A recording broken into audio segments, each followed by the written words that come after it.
बिस्मिल्लाहिर्रहमानिर्रहीम। आज हम एड़ी की दर्द, प्लांटर फेशियाइटिस, जिसको आम लफ्ज़ों में एड़ी की दर्द या पाँव की दर्द कहा जाता है, उसके बारे में बात करेंगे। तो सबसे पहला क्वेश्चन ये है कि प्लांटर फेशियाइटिस होता क्या है। पाँव के अगर स्ट्रक्चर को गौर से देखें तो पाँव की सोल की तरफ एक टिश्यू होता है, एक झिल्ली कह लें या टिश्यू कह लें, या एक स्ट्रक्चर ऐसा होता है जिसको हम प्लांटर फेशिया बोलते हैं।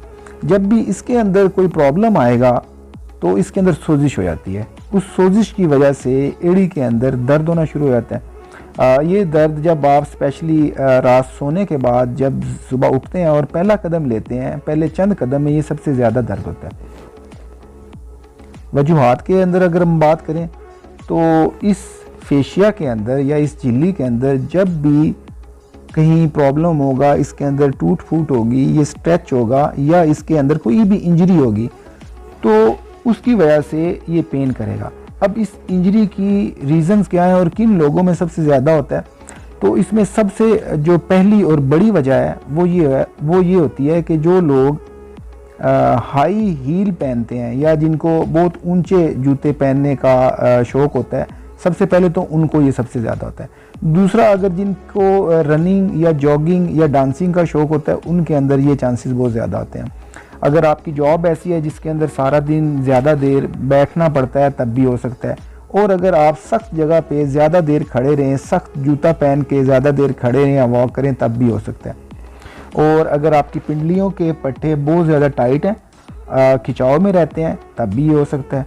और इसी तरह अगर आपके पाँव के अंदर कहीं पे कोई डिफॉर्मिटी है, जैसे कि हाई आर्च्ड फुट, या जिसके कहते हैं कि पाँव के अंदर खम बहुत ज़्यादा आ जाए या फुट बिल्कुल फ्लैट हो जाए, तब भी ये प्रॉब्लम हो सकता है। ये सारी वो वजूहत हैं जिसकी वजह से प्लांटर फेशिया के अंदर सोजिश होती है और आपको एड़ी के अंदर दर्द होना शुरू हो जाती है।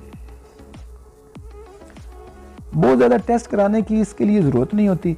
टेस्ट इसलिए कराए जाते हैं कि आपको अगर कोई और प्रॉब्लम है तो वो रूल आउट की जा सके।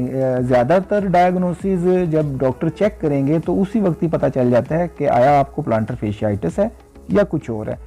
अगर कुछ और ऐसी चीज़ हो जिसके अंदर डाउट हो, तब आपके अगर टेस्ट करवाने हो तो पहला टेस्ट एक्सरे होता है। एक्सरे में बहुत सारी इन्फॉर्मेशन मिल जाती है। और सेकंड टेस्ट अगर बहुत ज़रूरी हो तो MRI करवाना पड़ता है। MRI के थ्रू भी बाकी डिजीज़ को देखा जा सकता है। पेन को या तकलीफ़ को कम करने के लिए आप छोटी छोटी चीज़ें हैं जो कर सकते हैं, जिससे आपकी बहुत ज़्यादा फ़ायदा हो जाता है, बहुत ज़्यादा पेन रिलीव हो जाती है। उसके अंदर ये है कि अगर आप बहुत बड़े बड़े स्टेप्स लेते हैं तो छोटे स्टेप्स लेके चलना शुरू करें, और ख़ाली या नंगे पाँव बिल्कुल ना चलें। और जॉगिंग करते हैं या आप बहुत ज़्यादा वॉक करना शुरू कर लिए रिसेंटली, तो वो भी कम करते जाएं। वज़न ज़्यादा है तो उस ज़्यादा वज़न को भी कम कर लें। और इसके अलावा कोई ख़ास एक्सरसाइज होती हैं काफ मसल्स की और फुट मसल्स की, तो वो एक्सरसाइज आप सीख के रात को या दिन में जब भी टाइम मिले तो वो आप कर सकते हैं। जब आप डॉक्टर्स के पास जाएंगे तो वो आपको एग्जामिनेशन करने के बाद थोड़ा रेस्ट देंगे। उसके बाद आप इसके ऊपर बर्फ़ की टकोर कर सकते हैं। कई किस्म के पेन किलर्स आते हैं, वो आप इस्तेमाल कर सकते हैं। इन पेन किलर्स से भी अगर मसला हल ना हो तो फिर इसके लिए कुछ सप्लीमेंट्स होते हैं।